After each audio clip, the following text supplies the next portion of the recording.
Okay, welcome back to another episode of the Shed Geek Podcast here in Sweet Home, Alabama. That's right. So, Lynn, you want to introduce yourself to the audience? Tell them a little bit about who you are and what you do, sir. All right, I'm Linford Kaufman from Hartselle, Alabama, and I'm in the shed industry. We have a business here called Superior Custom Barns, and family owned and operated. I got my father-in-law, and two brother-in-laws that aren't brothers.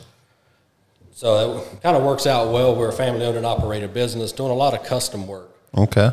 So inside of that, then I'm also got a sideline gig I'm doing with the Joey lift, and that's been an interesting part of my life as well the last couple of years, developing that and taking it to the market. So it's just a little bit of part of my life. So a lot going on. A whole lot going on. So, and you said you're from Central Alabama originally. So you moved up this way a little bit later on because I guess this would be considered Northern Alabama. That's right. My growing up years I would have spent in Central Alabama, growing up in a little community of Orrville, about 25 miles west of Selma. I don't know if y'all racists out there know anything about the Emmett Pettus Bridge, where that Martin Luther King Jr. March went from there to Montgomery. So that was kind of my hometown. Okay. And then, let me think, I forget, it was 1999 I moved to Western Tennessee. Okay. Was there for 7 years, and then I come back to North Alabama and been here ever since. Okay. So you can kind of figure out my age from there if you want to. Now, you grew up in the shed industry. I mean, you grew up around barns and mini barns and building gazebos and all that. Is that right? Now, in the shed industry, that's in a sense a negative, but I did grow up around the gazebo industry, almost starting roughly around the same time of the shed industry. Okay. But my father was built gazebos for a number of years in my early years, so I learned all about the angles and all that kind of stuff. So it's a good bit different than the shed industry. I got introduced that to my late teens, early 20s, where I actually worked in a shed shop for about a year and a half when I was 20 or 21. Okay. Tell me a little bit about Superior Barns. I mean, you guys have beautiful buildings. We got a chance to go around, and we'll put in some shots in this video that's pretty cool, different things that you guys do from mechanics. I always say all of you German guys are like genius whenever it comes to mechanical ingenuity and engineering. It always impresses me, keeps the rest of us on our toes, trying to do our best. But the shop's cool, but just the sheds that you guys sell in general, really awesome. I mean, you can tell a good high quality product when you're in front of it. What's kind of the vision for Superior? What got you started? Give me a little history on like what got you to being a barn builder? Well, it's kind of a long story in the sense when I was in West Tennessee, like I said, I worked in the shop for like a year and a half. Moved to North Alabama, and I was in the steel fabrication, steel erection business. Okay. Rather. So we put up a lot of these big steel buildings. So from my experience in the shed industry and the manufacturing, I just said it's not something I would ever want to do or be a part of. For one thing, it's a lot of hard labor, and I always said that to somewhere along the line, there's got to be an end. Everybody's going to have a shed. So, but the more I studied the industry, the more I recognized that it's basically become an American lifestyle to have a shed. So I kind of come to realize that the shed industry is not going to be the first thing to go out if the economy goes to pots. So there's going to be other things that are going to precede that. So the more I studied it, the more I realized that it could be something that could be of value to creating a life and a lifestyle. And so then in 2015, I had the opportunity to start a company working for a sub company as a sub shop of a company out of West Tennessee, the same shop that I had actually worked in a number of years earlier. Nice. So through that time, I had married into that family, actually. So my father-in-law owned that company there in West Tennessee. a part of it there with some partners. So I started a sub shop here in North Alabama in 2015, and then ironic enough, my father-in-law ended up selling his share of the company down there, moved down, and we started a brand new entity called Superior Custom Barns.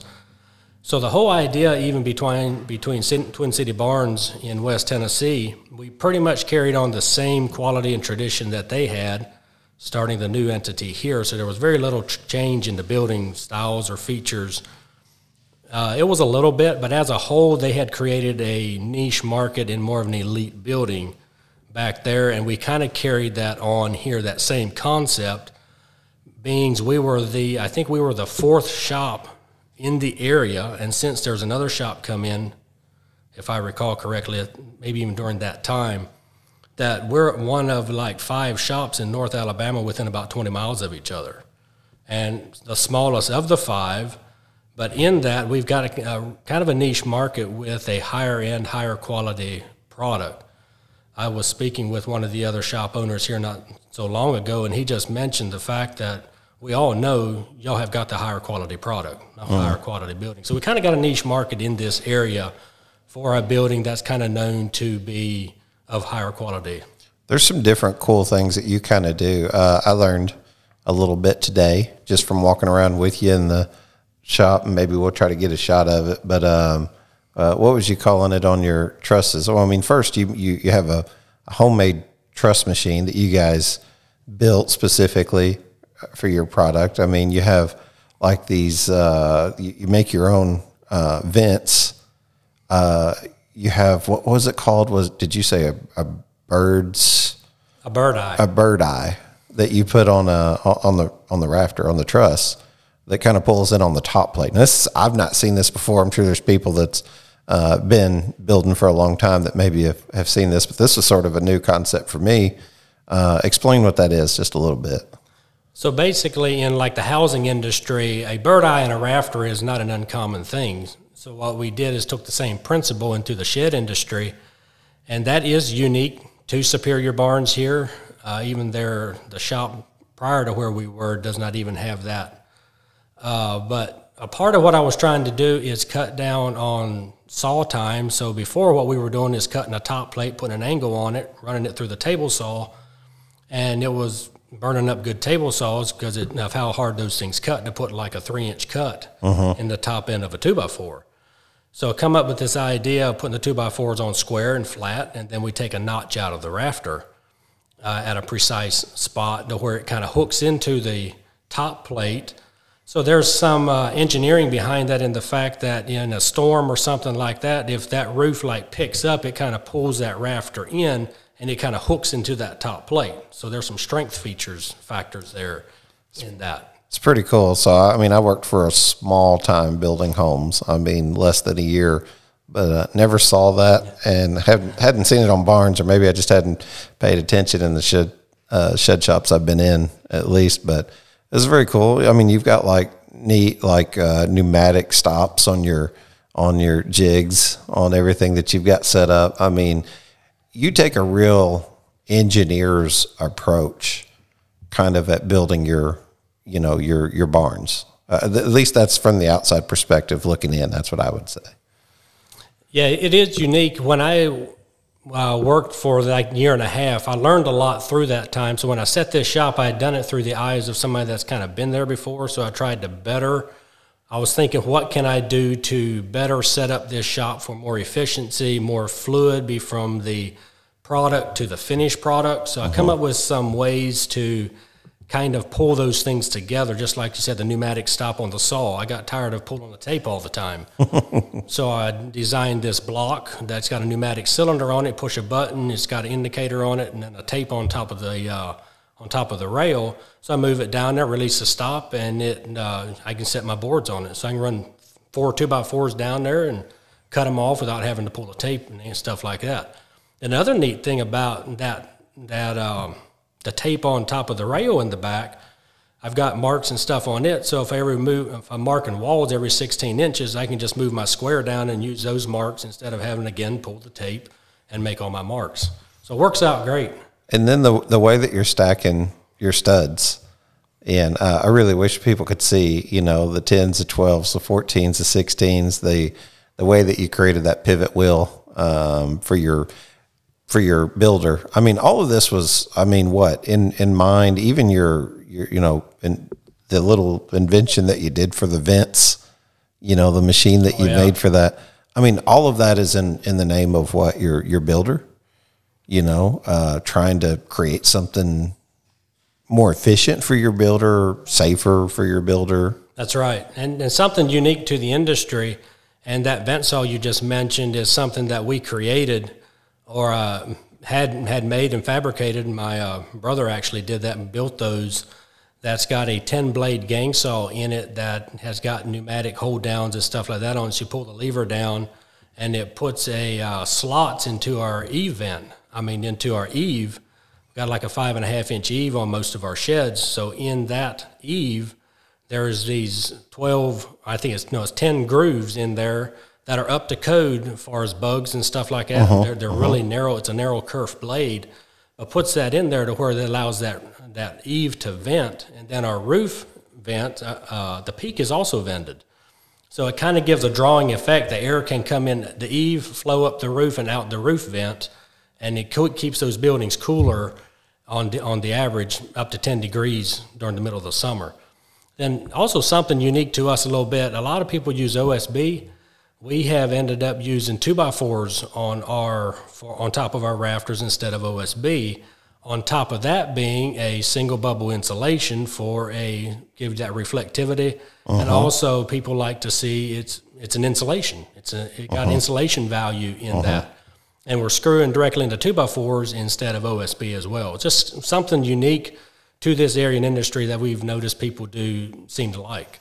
Are you a shed manufacturer, dealer, or hauler looking for a trusted resource to build or upgrade your website? Do you need a simple business website or a more robust and dynamic e-commerce site? Are you looking for an affordable option with digital marketing solutions for your small business? Are you looking for paid ads using Google search engines or social media platforms to reach a new audience? If you answered yes to any of these questions, it's time to check out Troyer Websites of Texas. Did you know that 46% of the 5.6 billion searches made each day are for local businesses? At Troyer's, our SEO strategies will help you get on the first page of search results for your shed business. At Troyer Websites of Texas, you will be sure to get 5-star customer service with proficiency and skill. Troyer Websites just launched their managed digital services to incorporate all your marketing needs into a single dashboard. Here at the Shed Geek Podcast, we trusted the team at Troyer Websites of Texas to develop our website, and we couldn't be happier with the results. To know more or schedule a discovery call, simply contact the Shed Geek at 618-309-3648 or email info@shedgeek.com. Where does this like research and development type mentality come from? Do you sit back in your office chair, in your cool gaming office chair, which I love because I walked in, I felt like I was at home because I have a chair that looks almost identical. They're comfortable, are they not? Yeah, they're extremely comfortable. When I decided I have to sit in an office, I decided I'm going to be comfortable while I do it. That's a fact. I don't blame you one bit. I love it. I think it's awesome. Now, I don't do any gaming, I'll tell you that, but it is comfortable. But it is a good place to sit, isn't it? Yeah, well, I played Nintendo when I was a kid. I'm so old school now. I don't even know. My son plays, and I'm like, I'll give it a shot. But I'm just that guy that pushes a bunch of buttons on the controller. I have no idea what I'm doing. I'm old. As a matter of fact, I'm so old, Lynn. I'm 42 years old today.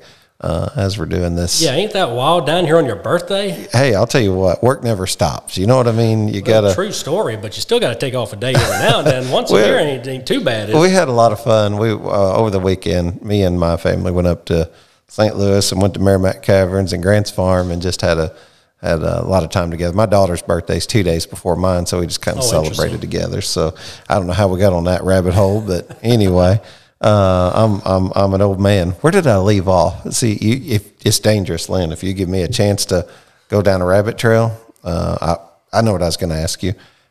How like frequent do you put those vents? I did want to have that. I got to start writing these questions down as I'm interviewing. You need to get you a tablet here. Those vents go in every 2 feet. Okay. So we use the cutoffs on the top of our walls on our smart panel. that we'll take that and cut it down. I think it's like 5.5 inches, and then use those grooves to dictate the where those grooves go, where those vents actually go. So it's every 2 feet. I know what I was going to ask you now. The ingenuity, the R&D, where does that come from when you're sitting in your office chair? That's where I went wrong. Well, what's the mindset? Are you just sitting there thinking, I've got to come up with a better way to do this, increase efficiency? What's sort of your brainstorm there? Well, R&D for me is a lifetime and a lifestyle. I mean, my brain don't ever seem to quit. So I'm constantly gathering tidbits of information from everything from what I hear to what I read. So I'm always looking in the industry. What can I do a little bit better? So it might be on a Saturday morning in the middle of a date with my wife or something, like, boom, something hits my head, and I'm like, you know what? I need to be looking into that. Yeah. It's just random places, because I'm constantly thinking, what can I do better? How can I do this better? What could I be a little bit more efficient in? Or what are my customers saying? Yeah. Constantly listening to that and continuing to grow even in our company of where we're going as a company, of what the customer base is looking for. You've got a cool spot here. It's a really nice, clean shop. I mean, it's you can tell that what type of character the person is, usually by just the entry way and getting into their shop and getting to know them a little bit. This cool conference table you got here. I mean, you kind of get a feel for, you go out and the shop's very well organized. It's very well put together. That's sort of a way of the future for the shed industry, don't you think? I mean, for me, automation, things like automation, not just in sales, but also in building. We don't talk about shed building a lot. And that's right. I mean, I can't help but think that there's better ways to do things, and we're going to see some of those moving forward. I mean, you're on the forefront of that. Mm-hmm. That's exactly right, because you got to pay attention to what's going on out there. We just did a brand new building and a brand new style just recently because a customer asked and said, can y'all do this? Well, yeah, we can do this, but I don't know that I want to. But in this particular situation, I talked to my shop foreman and stuff like that, and we agreed, yeah, we'll give it a shot. So we built this cool little building specifically to that customer specs. Uh-huh. It had this special little dormer on the roof that they had seen somewhere else, and can y'all do this? Yeah, we can, but I don't really want to. But we decided to go ahead and give it a try, and it turned out pretty neat, actually. It actually just went out this morning.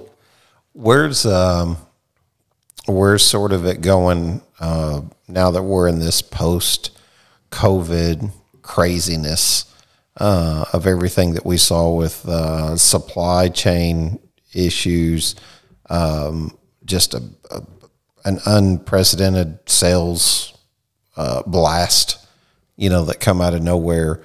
Seems like things are seemingly dying down a little bit, or getting back more to maybe what people would call normal. Is that something you guys see here, even in the South? I know you're probably able to build sheds year-round down here, but what's sort of y'all's experience there?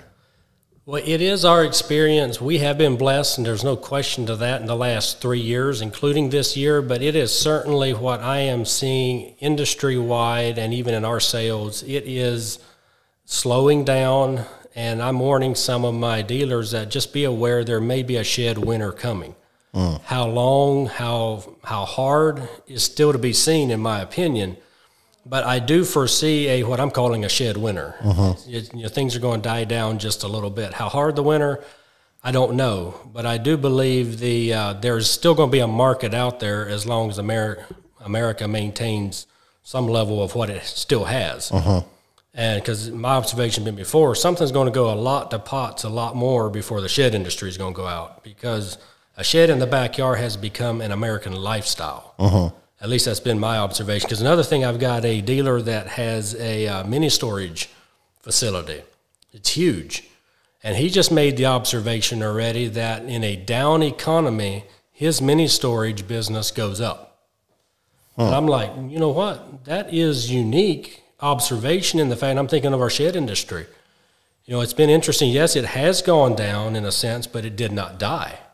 Like you would have almost thought, like 2008 and some of those times. There were some tougher times, but there was certainly no death. And his observation, his mini storage units go higher during a recession, in a sense.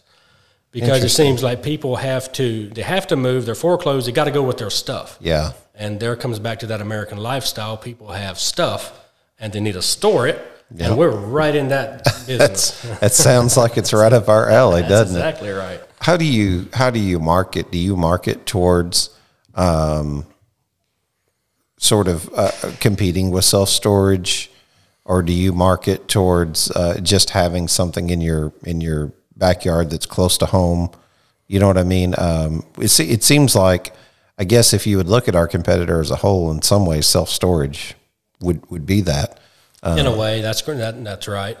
Do we market that specifically? No, but ironic that you say that. I did have a customer here the other day, and I met him out on the lot, and he had already kind of done his deal, and he went out to look at a shed he bought, and I just talking to him on the go.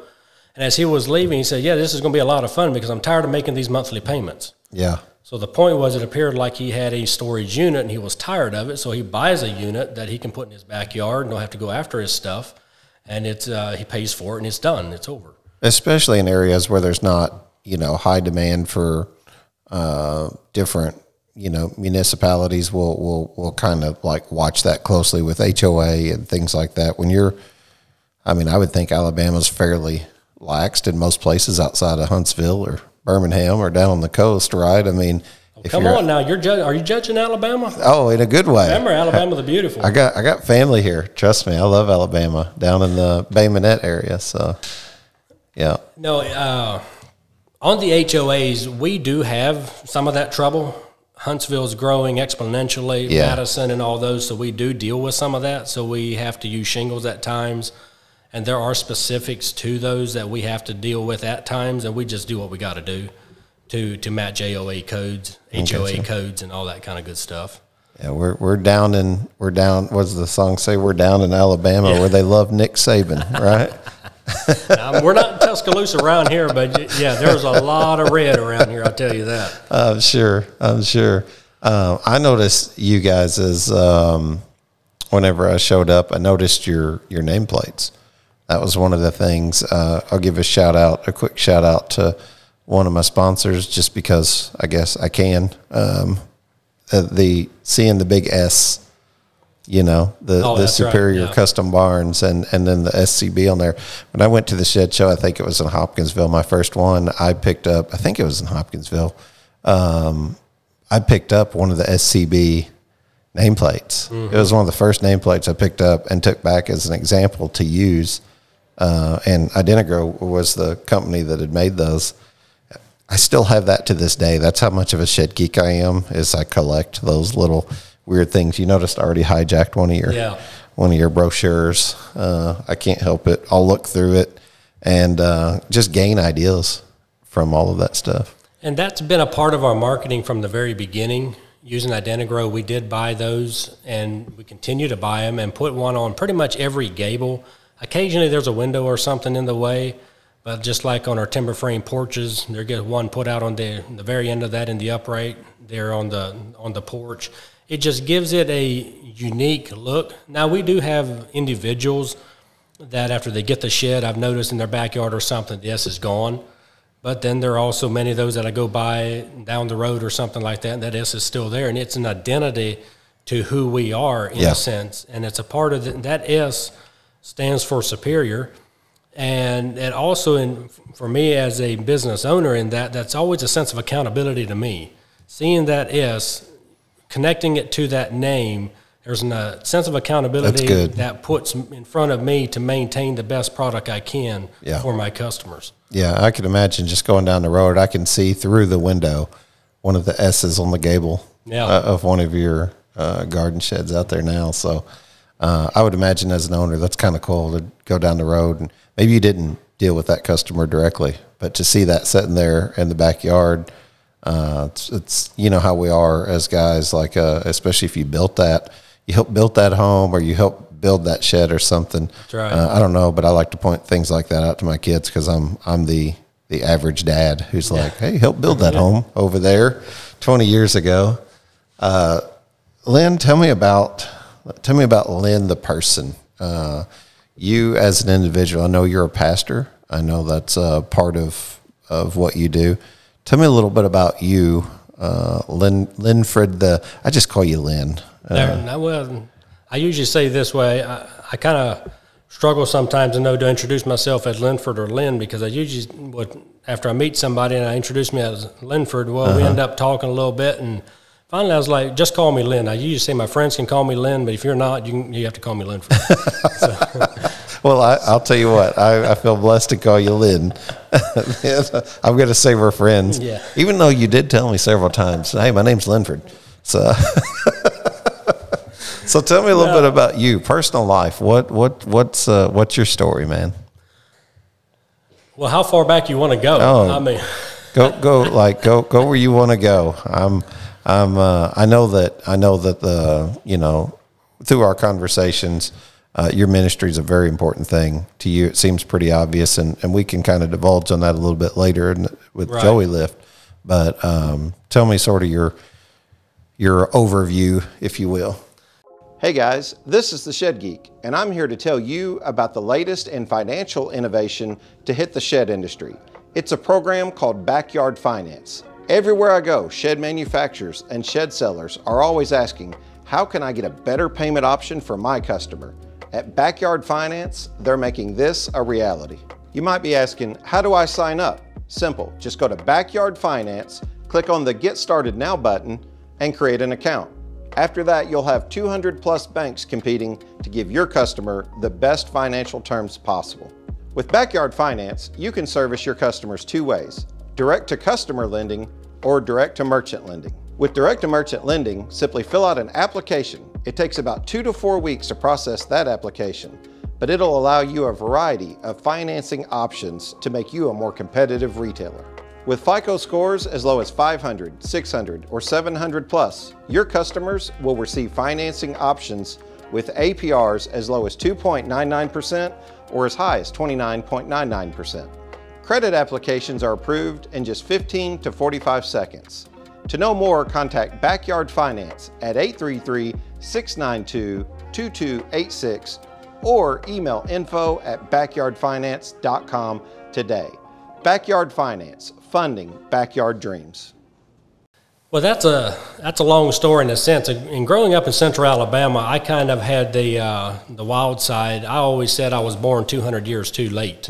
I wanted to be this little Indian and stuff like that. And on Grandpa's farm down there on those 500 acres, I acted like a little Indian many times. And we had a lot of fun roaming that. So I look back on those times and recognize today that had a lot to do with my mental development and who I am today. Because I was constantly trying to come up with something. I was building this, doing that, whether it was a dam in the creek or building a teepee in the crook of the creek. I was constantly always engaging my mind into doing something, whether it was just in fun or trying to be something useful. There's things that I even built back in my youth that I still have to this day.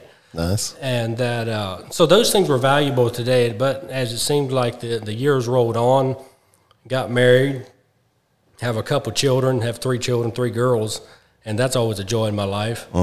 So, but then a number of years ago, I was called to the work of the ministry and the preaching of the word in that. So that is a very part of my passion, and also my wife and I together is to create and to help people, create opportunities to help people. So as I consider the business here, that's a very vital part that I keep ahead of me all the time, to create a element of not just a superior quality, but of superior service for those people, individuals that are our customers. But also in the same time for our employees. There's something that I put into place in a sense as we started this. There's something that I wanted to do, give back to our employees, or create an environment that they want to come to work. I've told them over and over in a sense, I hope this is the best experience that they've ever had in their life. They're welcome to move on, go to other places, but I want them to be able to look back and say, you were one of the better employers I've ever had. So I try to keep that in front of them, keep the employees first, keep them happy. And through some of that thinking, when I started Superior Barns, or working for the first company there, Twin City, I was thinking, always studying in the back of my mind, what can I do to help my employees? Based off of the year and a half I worked in the shop, I knew it's a tough job. It's a lot of up and down ladders. You get a lot of fatigue at the end of the day. And I was always rolling around in the back of my mind, how can I help that? So, because I knew happier employees, less fatigued employees at the day, more loyalty you create among your employee base, and you have a lot more fun too if you're not just tired out at the end of the day. So that's where this the Joey the Pivot Lift come in as a brainchild I had one day, just a light bulb moment of something I felt I could do to help my employees out. So that's worked out great. Let me see if I can find it. You said the Joey Lift? The Joey Lift. No, that's not what we want. Or what we want here. Oh, that's not it. Let's go. Oh, definitely not. I'm all over the place. Oh, there we go. There it is. The Joey Lift.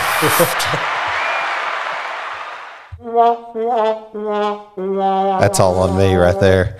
Okay, so tell me about the Joey Lift. Oh, there it is again. Look, it's out of nowhere. Tell me a little bit about it. First of all, I think this is the coolest thing ever.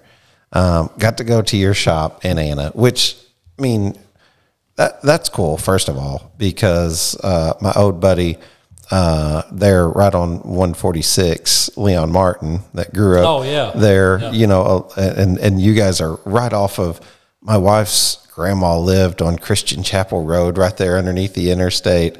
And here I go up here and turn at Subway there and right close to another buddy. On Lake Creek Road there. Yeah, another buddy that sells sheds up there, Don Skelton, awesome dude.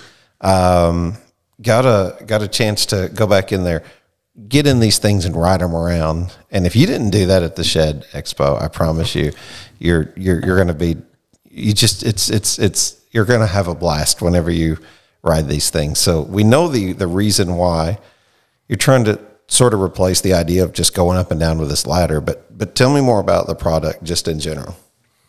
Well, the product in general, I mean, you can describe it as a mini scissor lift, and it basically what I call replaces a 6-foot ladder. But the whole key to it is, and this is what was the light bulb moment to me, was the drive system in it and how it's what I call a 0-0 turn.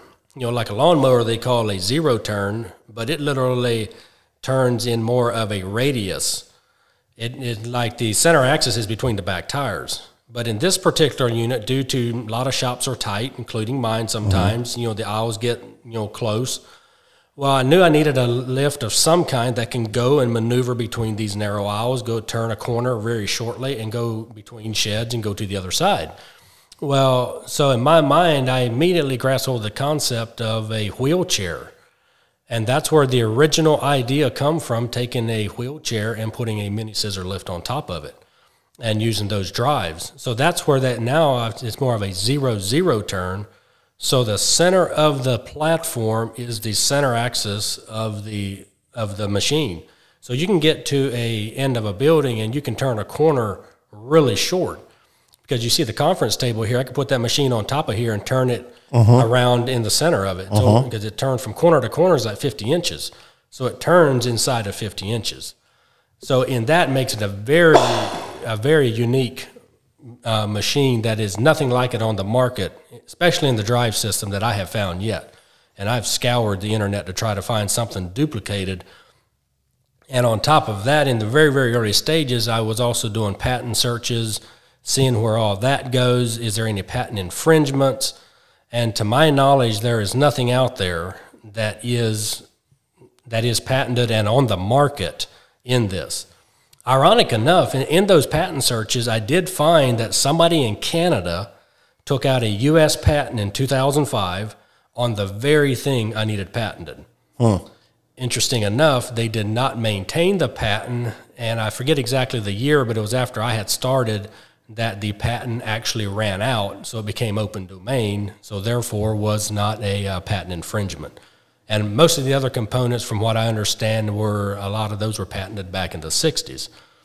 So therefore, I've got a very low-level scissor lift that you can drive around these buildings. You can paint the trim around the top, like a 40-foot building. You know how many times you got to go up and down a ladder just to paint the side of that thing? Right. Not including the ends and around the other side.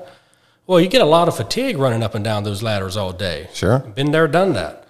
So this machine, you can just get on it with a bucket of paint and just drive down through there with a joystick and just go all the way around it, never touch the ground, and paint all the trim.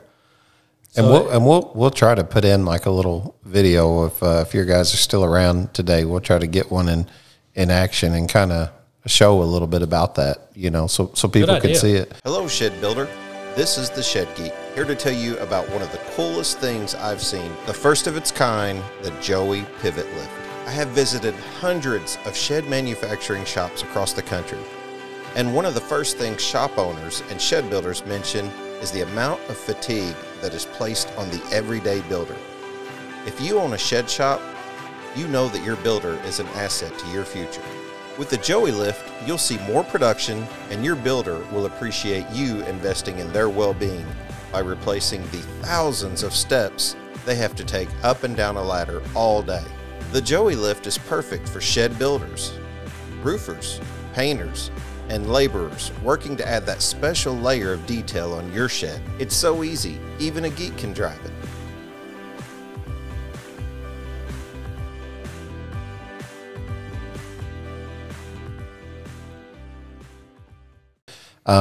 No, I love it. I had a blast. So looking at it from a very non-construction mind and just being a big kid, I had a blast just in general.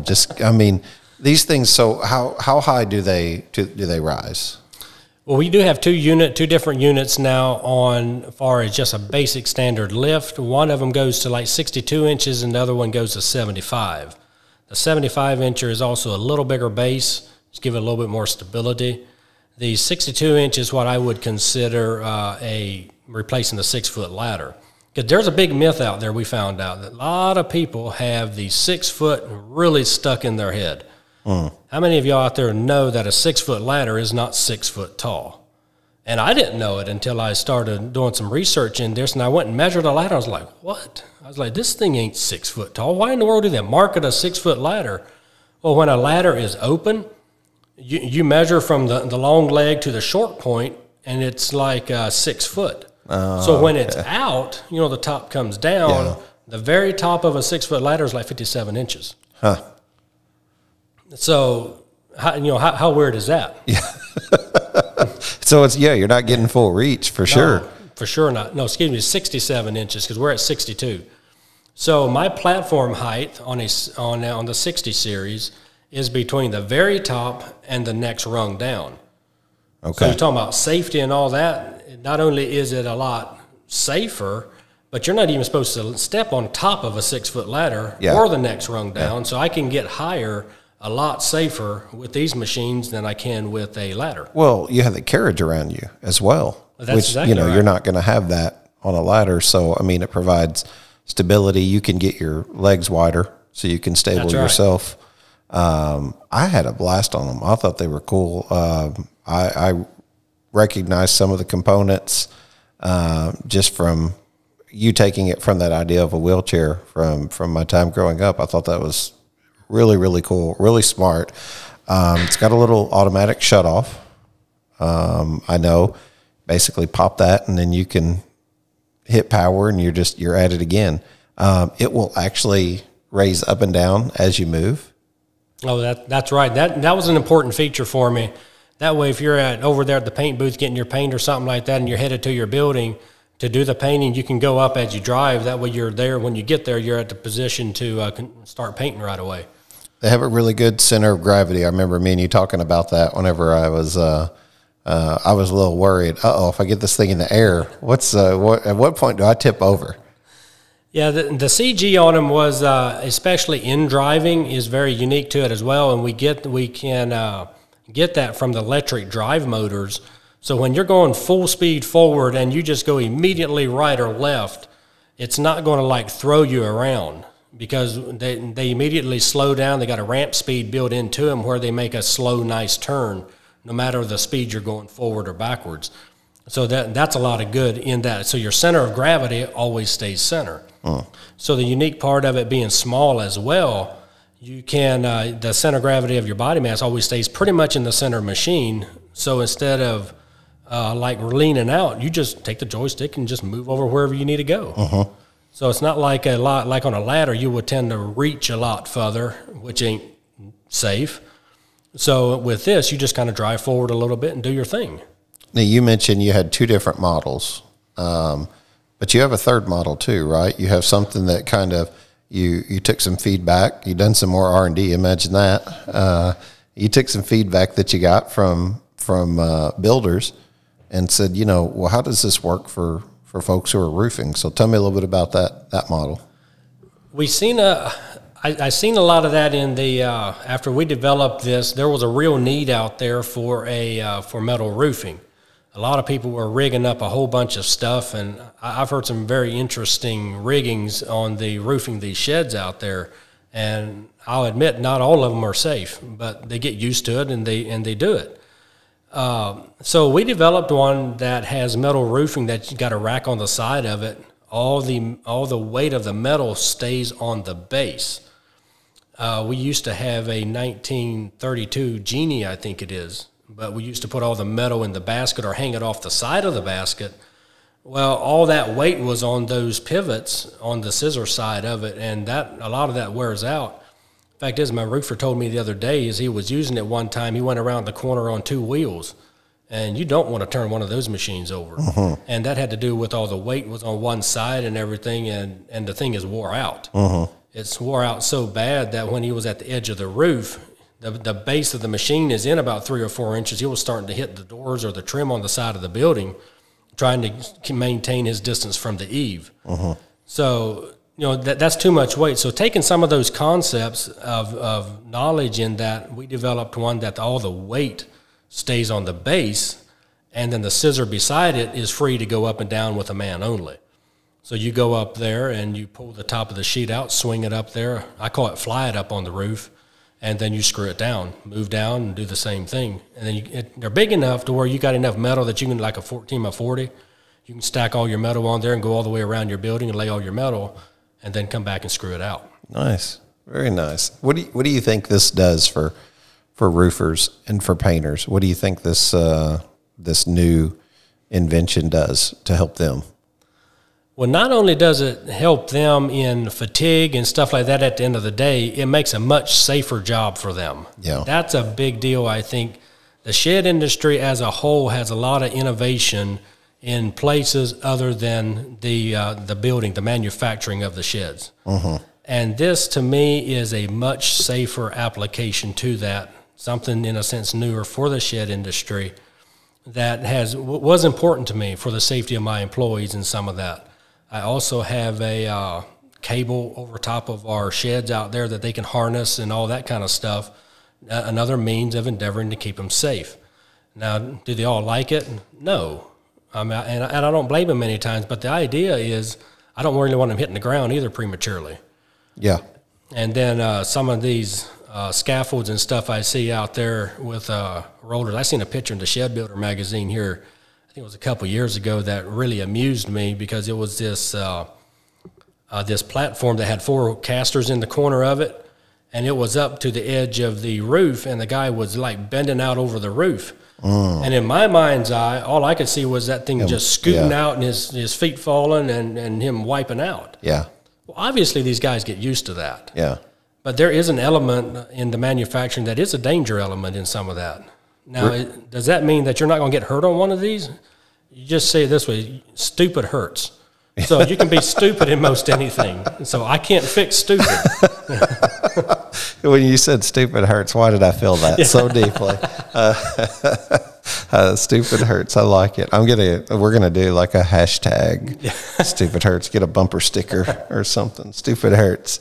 I love it. No, it's as well as I do the rambunctiousness of us guys. Whenever you get on something, you're going to want to take it to the max or something, you know what I mean, and see what it'll do. I had a chance to do that at your shop there in Anna. It was a blast, to just as I'm driving, rise up to 75 inches on the platform, which makes you feel way taller. Whenever you're actually, but you feel safe on it. I felt like, I could go as fast as I wanted to and still stop and turn with no issues. It's so user friendly in terms of being able to drive. You guys took them to the Shed Expo this year, and I think you said won't do that with 2 guys again, huh? That's exactly right. We were way too overwhelmed. I was way understaffed. Yeah, and for some reason I was not anticipating that. Yeah. So if next year going back, I'm not going to go back with hardly less than 4 guys. There you go. Because it's just too much too many people to handle, and I wasn't equipped to handle everybody in some of that. Because I want to get people to get on them. Yeah.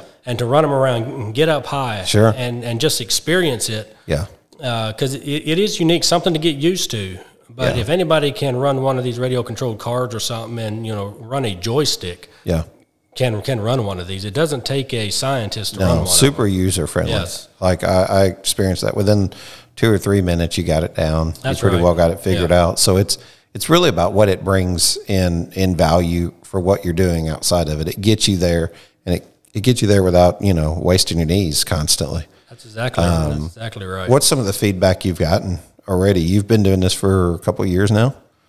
We've done this, now for a couple of years. This is actually, in a sense, my first physical year as such. We started the company back in 2018, and it took me a couple of years from 2015 to actually take it to the market. I thought it was one of those, I was too busy building a business. I was too busy trying to get done the daily dozens. And I have a lot of vendors come in, like the nail guys, screw guys, lumber guys, and say, man, you got to do something with this. And I'm like, man, it's just me. I'm nobody. Why would I want to do this? But the more feedback I got, and people would see it and say, look, you got to take it to the market. And I'm like, finally I was like, okay, I get it. I'll do what I can. So I started another company, and I've got a couple other partners there with me that I'm letting them carry a lot of the daily weight of it, and they're doing well with that. And so that's what I done in that way. That's really good, man. I think it's a cool product. I think it's useful. It's helpful in the industry. I see it from a practical perspective.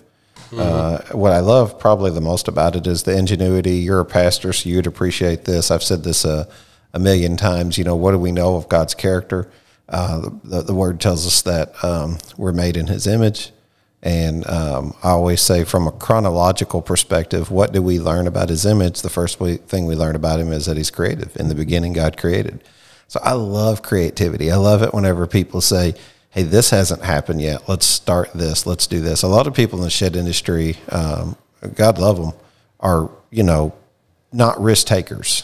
And I appreciate that. They're not someone who wants to be the first out there to do that because of just being a conservative industry, I think, in general. But I'm a much bigger fan of whenever someone says, hey, I was given these talents, these gifts, and this knowledge and this mind of exploration, to sit back and research this and then develop this and say, let's put this into play. We don't talk about safety near enough in the shed industry.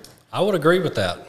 Even when it's electrical cords and stuff like that, you'd be surprised what you see in the shed industry sometimes, like stuff taped together and all this. And it works, but then you start hearing of people getting hurt. Like when I was at the show there this past time, a fella come through there and said that just the day before, one of his roofers had jumped off to another scaffold or something and fell and hit his and broke his ankle. So stuff like that is what, to me, these lifts would help to avoid those type of things. I think back to like as far back as the Tyler Mahan, we talked about safety and just different things because of, where was it 10 years ago, how we handled things. And then where will it be 10 years from now? How many more things will exist from creative minds that do things like the Joey Lift, that create better ways and opportunities? I mean, is there some more stuff back there in Lynn's mind that says, hey, I've got all kinds of ideas. We're going to come out with all kinds of stuff. I don't know. That'd be cool. There are some more things out there I think we can, and I don't know exactly where all this is going.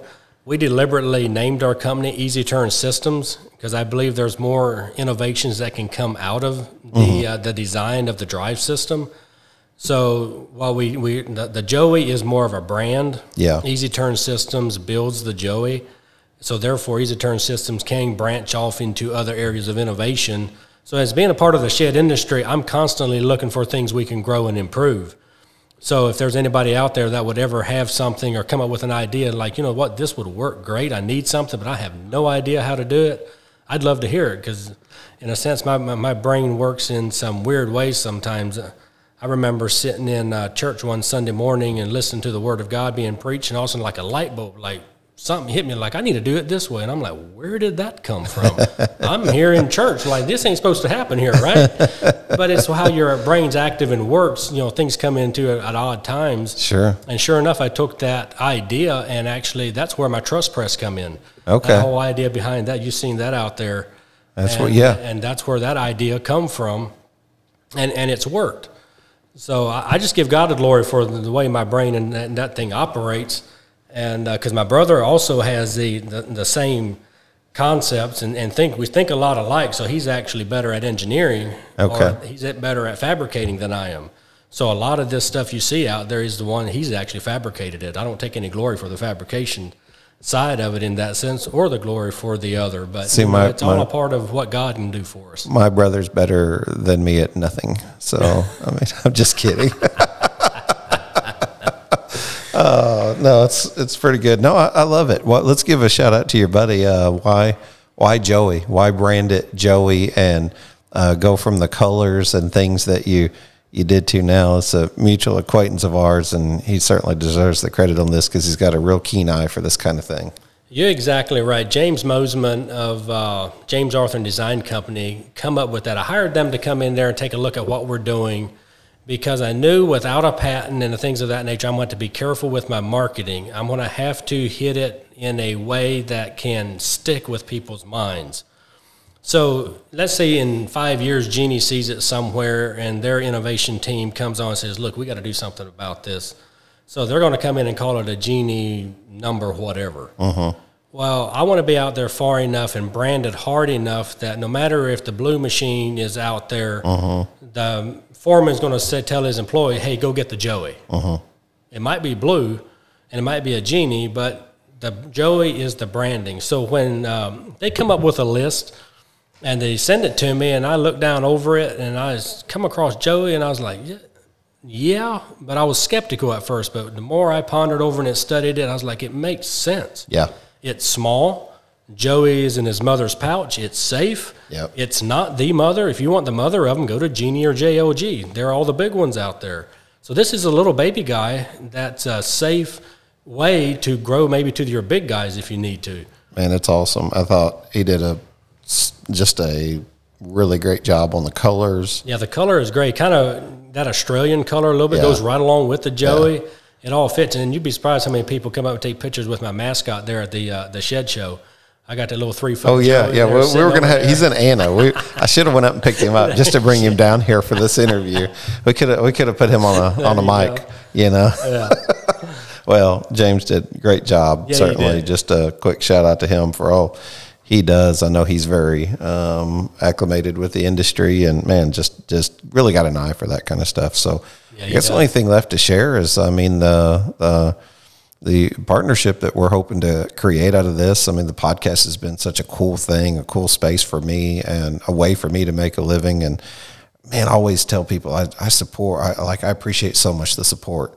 Like, you don't understand, like the text messages, the emails, the feedback. I mean, I reached out to someone recently just to try and get feedback on more. It's really neat when you can, and you identify with this, when you can take a passion and make a living out of it, right? It doesn't feel it doesn't feel like work because you really truly enjoy what you do. This was started as a labor of love, and now it's turned into something that's actually making a living for me. It's making a life for me and hopefully my family. I mean, my goal, Lynn, is to get in an RV next year with my wife, if God be willing, and visit every shed lot and shed manufacturer in this country that'll have me, and just do some interviews and have fun and bring some stuff to light that helps. And always appreciate that. It's I don't want it to turn into, because it's making a living for me, that you end up hating it, right? You know, I've heard horror stories of people doing things like that. So trying to maintain, hey, what can I do? What can I effectively do? Who can I work with? And we're talking about working together here at Shed Geek Podcast and Joey Lift. So, well, I think you have a valuable asset in the shed community in that, and in the affiliation here with Joey Lift, I think you can keep it out in front of the people, maybe keep some of those safety factors and reminders out there. Yeah. Because we are here to look out for each other, because I like your thought in that. And also my long-term vision in this is the fact of, do I need another business? I'm like, no. I'm like, so I have to ask myself over and over, why am I doing this? I don't need another business as such. I enjoy what I do with Superior Barns, and Joey just makes me busier. Yeah. So what am I giving up for what in the future? So, and as I analyze my own life in that, so one of my thought patterns is I would love in a younger years of life, in a sense, I kind of put a goal in front of me. By the time I'm 50, I'd like to be financially independent to where I can serve in ministry without financial obligations. Yeah. And that, as I look at Easy Turn Systems, the Joey and all that, that is a part of the means to get there. So in some ways, I'm sacrificing some things a lot today, like I think of family life and stuff like that, to get to that goal to a point. Now, I don't want to sacrifice it too much that I hurt my family by a long shot. I'm not going there. And there's another aspect of it with it being up there in Allen, Illinois. I get up there to hunt some good whitetails too. So there you go. So that's an added post to have some of the Southern best, Illinois. some of the best hunting around. Well, just welcome the newest affiliate partner with Shed Geek Podcast. If folks in the industry want to know more about Joey Lift, they can reach out to me here at the Shed Geek Podcast. We're going to put some commercials out here coming up and add some of the cool features to it on some of the YouTube videos and things like that. So stay tuned for that. But if they want to know more, how else do they find out about Joey Lift and about your story? Do I know? Like how would they contact you? Oh, how would they contact me? Hey, good question on that. We do have a website out there at joeylift.com. Okay. And it also has phone number, address, and things of that nature. You're more than welcome to call, and we'll answer any questions that you have on that in the best way we can. So that's a good way to get a hold of us. If you can't get it through there, just contact the Shed Geek here. There you go. He can get you the info. I'll tell you what, I need to get me one of those little Joey kangaroos that you have up there. Yeah, you're going to need to get you one. I'm looking online because I'm going to buckle him in my little shed mobile as I'm out riding around. And I got my little Joey cup. Oh yeah, I should have brought it today. I'll tell you what, appreciate your heart for ministry. Appreciate your heart for the shed industry. The conversations we've had have been very cool. They're inspiring. They're cool. This is what I love about what I do, is getting to meet fun people, like-mindedness, that have a mindset for growth and have a mindset for their ministry. I wish you nothing but success in everything above, from Superior to Joey to especially your ministry, and ultimately it's his time and it's his talents that. That's exactly right. Using them for the honor and glory of God. Yeah. I'll tell you what, I don't know that anything else needs to be said. If you want to find out more about a Joey Lift, give me a call. Go check out my website, shedgeek.com. We'll throw a link on there for affiliate partnership in the resources tab, I believe. We'll throw some stuff out on social media and try to sell some Joey Lifts. Ultimately, it's not just about making a buck. It's about helping the safety of others. I love that aspect to it. I love your heart and the originality of why you came up with wanting to do it. I think the Lord blesses those things. So, and he puts us on the right path. He puts us on the correct path no matter what, doesn't he? That's exactly right. Yeah. Glenn, would you care to just pray over the industry? Maybe pray us out today, and just want you to know on a personal level, it's a pleasure to meet you, and I enjoy it, man. You love to laugh, and that right there, like we probably haven't laughed enough on here compared to what we do off the air, but laughter doeth good like a medicine. But yeah, I appreciate that. Amen. Yeah, shall we pray? Sure.